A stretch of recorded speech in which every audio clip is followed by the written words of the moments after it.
You think of many things when you think of New Orleans. You think of jazz, tradition, Bourbon Street, Mardi Gras.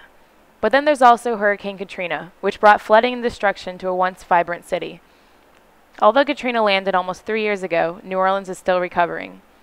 The French Quarter has been rebuilt and repaired, and the mansions of the Garden Districts look untouched. However, many of the less fortunate are still without electricity, water, or even shelter. In these low-income neighborhoods, thousands have been displaced, and those who return now face the daunting task of rebuilding. At Cornell University in Ithaca, New York, the Engineers for a Sustainable World wanted to help. We teamed up with Pastor Bruce Davenport of the St. John No. 5 Faith Church in the 7th Ward. The church is located across the street from what used to be the St. Bernard Housing Project. Before Hurricane Katrina, it was home to 25,000 people. However, flooding destroyed the first floor of the buildings. Rather than repairing the damage and allowing the residents to return, the city of New Orleans decided to demolish them.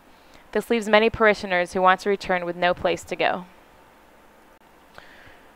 We approached Pastor Davenport with the idea of building a green, sustainable apartment building. When we say that it will be sustainable, we're not just talking about the environment. It will be economically, socially, and structurally sustainable as well. The community is looking for a building that will withstand future storms and provide affordable housing for those in need. We have various plots of land to work with and are currently coming up with designs and cost estimates for different structures and configurations. Our plans for the building include many aspects of passive solar design and technologies that will make it more sustainable.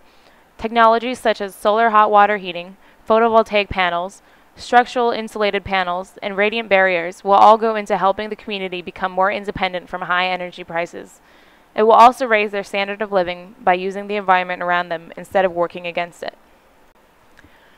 By taking the first step towards sustainability, the church is setting an example for others to follow. If the 7th Ward can embrace green building, then the rest of the world should be able to as well. Our group's trip to New Orleans gave us a personal connection to this project. Pastor Davenport and his wife, Deborah, are doing inspiring work despite the hardships that surround their community. They help those struggling with drug addiction, offer reading and computer classes, and teach teens about safe sex and STDs. We met many people with few resources and opportunities, whose lives and families were torn apart by the hurricane and floods. Yet these people are selflessly trying to better their community and still doing their part to help out the environment.